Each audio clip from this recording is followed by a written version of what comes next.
Hey everybody, before I get started, I just want to mention a couple of ways that you can engage with me on a more personal level. I have a few avenues set up and I keep focusing on one, and I figured why don't I make a short little video talking about all of them real quick before we get into these episodes. So first thing, Patreon. There's a link in the episode description, in every episode description to the Patreon, as well as a video on the feed called Major Announcement that has all the details of what each tier offers and how much they cost. I implore you to check that out. I offer a lot of cool shit for my patrons. Second thing, the Discord channel. There's also a Discord link in the episode description and in every episode description.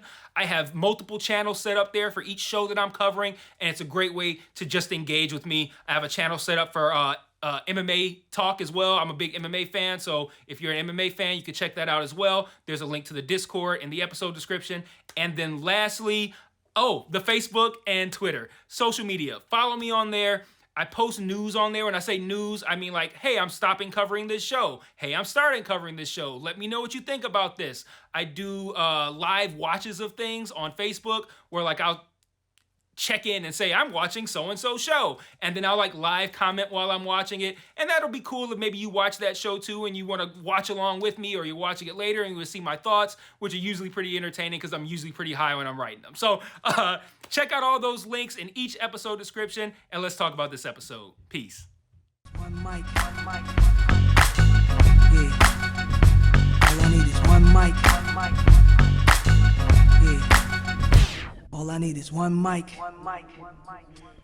Hey everybody, welcome back to One Mic, and today I'm here to talk about Season 2, Episode 2 of Amazon Prime's Invincible, entitled, In About 6 Hours, I Lose My Virginity to a Fish. So, the episode title here, which is a lot funnier than this episode, refers to one of the many subplots we see. This specific one refers to a supposed agreement in which Mark will marry the widow of a Atlantean fish king that Nolan supposedly killed as a means of squaring things away, making things even. Mark refuses to do this due to his relationship with Amber, and also due to the fact that he doesn't want to fuck a fish. But they politely inform him that they are not savages and they don't do this weird marriage thing anymore. It's trial by combat now. Mark's foe is chained up, but sizable, significantly bigger than Mark. Mark does defeat this monster, and it has a chance to escape, but the monster starts killing the civilians, and in a movement to prove that he's not like Nolan, Mark returns to the city to kill the monster and save the people. Now, I generally don't explain the title that long, but this sequence, this whole Atlantean sequence in this episode, I think is the best example of the theme of this episode and of this season, that Mark's not like his father, and he doesn't want to be seen or treated as such. You know, Mark's insecurities over how he's perceived due to the actions of his father, that's a compelling theme to me. I'm interested in the show exploring that throughout the course of the season, but it can't be explored this sloppily again. This was a bad episode. And this is an episode that laid out a lot of really compelling themes to explore throughout the season that I am very interested in, and this episode in no way discouraged me from continuing to watch this show. But it laid out those compelling themes in such a sloppy clusterfuck of an episode that the themes are virtually impossible to pick up on just casually watching it. Instead, the episode just felt like a random collection of shit happening, and I took notes on every scene, and it felt that way to me. I can't imagine how you guys who are just like casually like, hey, let me watch Invincible on a Friday night, how you guys could have possibly picked up on everything this episode was putting down, because it tried to do way too much in the least digestible way possible. It set up subplots that you could tell are going to persist throughout the season, but it's like they give you so little of each one and jump around so much in this episode that it's tough to make sense of it all. And this just did not feel like a cohesive episode of TV at all for me. So let's get into talking about it. What I'm going to try to organize this random fuck basket of scenes into something that makes sense for you guys, by going over the episode. Instead of going over the episode like scene by scene, kind of like how I generally do, where I'll group things by character, today I'm going to go over this episode by theme rather than by events. Like, I know that sounds kind of weird, but the way I see it, I want to look at it in the way of like, okay, here's the theme that the episode wanted to convey, and here are all the different fucking scenes that feed into that, and here's how we can kind of make sense of it now. Because I truly feel this is a very difficult episode for you to pick up on everything that they set up, because they did it so bad. Like, it's just really bad. So, like I said at the top, the main theme this season is, I think, pretty clearly going to be Mark's I'm not like my father complex. And throughout this episode, we see a bunch of like random missions. At least they feel like random missions that Mark gets sent on by Cecil. Now, I'm not gonna go over every single mission and what happened, and then Mark shows up and we find out that Darkwing's his son. And I'm not gonna go over all that shit. None of it fucking matters. It felt meaningless at the time. It ultimately is, but and they weren't entertaining on their own, these individual scenes in these moments. But I'm just gonna kind of like briefly say what they are and why they fit into this theme. So you have the graduation / Doc Seismic scene at the beginning that felt very much like some Spider-Man type shit. You got the Darkwing scene around the middle of the episode, and then toward the end you have the one with the Atlanteans that I talked about the side of the episode title. And all of those scenes were essentially meant to convey the idea that Mark is paying for the crimes of his father. Nolan is resented by all of these people that Mark comes across in this episode for various things that Nolan did. And because Nolan is represented by these people and Mark's his son, Mark is now resented by did I say represented the last time? I don't know. If I did, I meant to say resented. So Mark's also resented by these people. And Mark's dealing with the internal struggle of not wanting to be perceived to be the same as his father. But Mark's also dealing with, deep down, being worried that he might be. And, like, that's it. Like, that's what those scenes were meant to convey. I don't know if you guys picked up on that, because, like I said, those three scenes were all spread out, and the themes are kind of like, they're buried under really shitty and boring action sequences. And, like I said, I feel like that made these things kind of difficult to pick up on. So, like I said, like that hang up for Mark, I'm interested in seeing how he deals with that. I hope he does have a moment where he does behave like Nolan and is like, holy shit, I might be like, that's interesting to me. But like, man, they buried this under so much fucking bullshit in this episode. Man, dog, I hated watching this episode. But let me see where. So yeah, like I said, they spaced out the scenes too far. They shoved the other plot lines, which are doing the exact same thing and structured the exact same way, in between the scenes of here. It's just a complete fucking mess, and that's why it felt jumbled. Now, collectively, you can look back and make sense of the themes, but while you're watching the episode, it just felt like random shit happening, and I really hated that, you guys. I mean, if you can't tell, I really hated that. So the same thing happened with this subplot with Eve in this episode. And I'm like, okay, so Eve's helping with construction. Cool. Now she's building a playground. Okay. So her parents are broke and they don't want to take her back. And it felt very much like, here are random Eve scenes. But her scenes were meant to convey the idea that just because you have superpowers doesn't mean that they're to be used.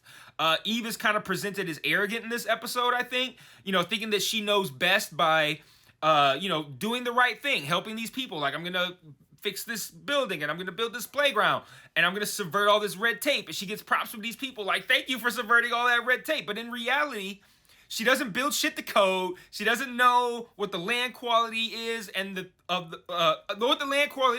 the land quality is in the places where she's putting shit. And that causes harm to people, that causes harm to property. And that's the idea that her piece of shit father was trying to convey to her in this episode. And yes, her father's an asshole still. Don't get me wrong. I'm not defending her father. But in this case, he's a correct asshole. He's stubborn, and he should have still taken the food that she created and that golden apple. He should have done all that shit. He's still stubborn, and he's still a piece of shit. But he's right. Eve made the wrong choices in this episode. And again, I really like that as a theme. I do. I thought, and I look forward to seeing them further explore that with Eve this season. They just presented it in such a sloppy and jumbled manner, in such a messy fucking episode, that it's just really difficult to pick up on while you're watching it, and that just made my experience of watching the episode a lot less good. It made my experience of watching the episode shitty. Another thing that they anally rammed into this episode was a subplot with this astronaut Russ. We see that he's a Martian who's masquerading as an astronaut here on Earth. This was like a season 1 subplot that they gave so little attention to in season 1 that they had to put it in the put it in the previously on Invincible. I'm like, what the fuck? That's not it. When did that happen? I'm like, oh, that's some season 1 shit. But we see that he's struggling to fit in here on Earth. He sees like a news piece about Martian Man and the Guardians on TV, and then he later joins them, now masquerading as a superhero named Shapeshift. I'm sorry, Shapesmith. Shapeshift would be too obvious. And the Guardians, in my opinion, a bit too quickly, bring him back to HQ, and they start showing him around and shit. And the only funny line of the episode happens in this moment when Rex is telling Immortal like to show the guy the showers, because earlier there, that's when Immortal was like fucking with what's the name, Duplicate. Like, that callback was kind of funny, but that was the only funny part in the episode. The funniest part of this episode was the title. Yeah, they start showing him around, and he's telling his origin story and how normal he is and how he was born on Earth. Like that's not a red flag at all. Like I was born on Earth. Like as soon as you say that, I'm like, all right. I have follow-up questions now. But he's clearly going to be a problem for them later, but I can't imagine anyone finding that subplot interesting just yet. Like the Russ stuff was very kind of just like, what is this and why is it here? And then lastly, lastly, this is like the 4th one now. Like, that's how many fucking subplots they jammed into this episode. Mind you, without at all advancing the super interesting plot with the multiple dimensions of that Angstrom guy. They don't even advance that, and they only give it one scene, and they save it for the fucking post-credit. Like, that's how, like... That's how many fucking stupid subplots. Not stupid, I'm sorry. The subplots are good. But, like, that's how many subplots they jammed into this episode that the most interesting thing, they relegated to one scene in the post-credit. Like, what the fuck? Anyway, this last one is a subplot even dumber than the Shapesmith one. The Shapesmith one's not dumb, but them readily accepting him is. But there's this subplot with the Lizard League who has they have the second in command guy step up when, what's his name, King Lizard. I think they said he went to prison or something. They take on the Guardians plus Shapesmith. They lose. And then the original leader comes back and he smokes the guy that stepped up. And he's like, yeah, I lead the Lizard League, motherfucker. And I'm just like, why does no one gives a fuck about this at all? Like, maybe you anally fucking 2 subplots in this episode, and then maybe you give Lizard League and Russ the 2 anal fuckings in the next week, and then now both of those episodes, this one and the next one, are better off for it because you can focus on those 2, and it doesn't feel like such a clusterfuck. But like the Russ thing and the Lizard League stuff, that felt like I'm not gonna see that again, and this is just like random dumb shit that they just put in to fill out this episode. But then they killed the one guy at the end. That felt like a cliffhanger. So I'm like, okay, maybe this Lizard League shit is gonna persist. I don't give a fuck about this. I really wanted to see the Angstrom shit. They didn't do that at all, and then we get it in the post credit, and that was interesting. Like the hearing Mark explain how him and Nolan got defeated, like they just wore me out. Like I find like days went by. I needed to sleep, and then that's when they got me. Like that's one of the things about this episode 2 that was troubling, that I didn't put this in my notes, but because it was just less important than all this other shit. But one of the problems with this show is that it's difficult for me, and that's what made these another thing that made these scenes difficult to sit through, is that at no point do I feel fear for Mark because he's invincible. So like I don't think that anyone other than Nolan can hurt Mark. So when we get into these scenes, not only do they feel pointless while I'm watching them, but I'm also just like, I feel like there are no stakes. But then when you get to something like that, where you're just like, well, Mark's just like, yeah, well, this is obviously a different dimension, Mark. He's just like, yeah, they just wore me down. I'm like, damn, that's a very simple, but I mean, that tracks. It's like a strategy that could be effective. And I really liked that. And they fucking saved it for the post-credit. Like, man. Oh, man. Man, this episode sucked, man. It's like, I've never watched an episode where I feel like it set up so much interesting stuff, but the episode itself was still really shitty. But yeah, man, that's really all this episode did. And yeah, like I said, a couple of these subplots are really interesting, and I look forward to watching them grow, but structurally, this episode was just a complete and total unenjoyable mess, and this show can't have another episode like this. When you're an animated show, it's difficult to be taken seriously. People are gonna, automatically think your show is for kids, and it's difficult to sell adults on a serious thing that's animated, particularly if it's got superheroes. You don't help your case with episodes like this.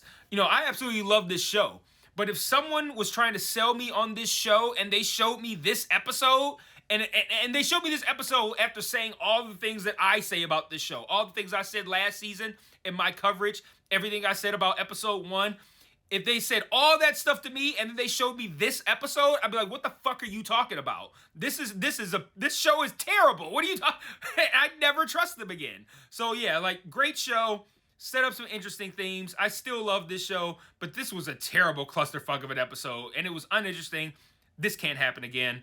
Especially with now, we have 2 episodes, and then it's going to go on a break for an indeterminate amount of time before we get the remaining 4. So, you can't put out, now 25% of this half season is a piece of shit. And there's still 50% left. I don't know. It could end up being 75% shitty. So, like I said, this can't happen again. So, let me know what you guys thought in the comments. Did you somehow find this episode to be good? Let me know how. And I'll see you guys next Friday for episode 3. Until then, peace.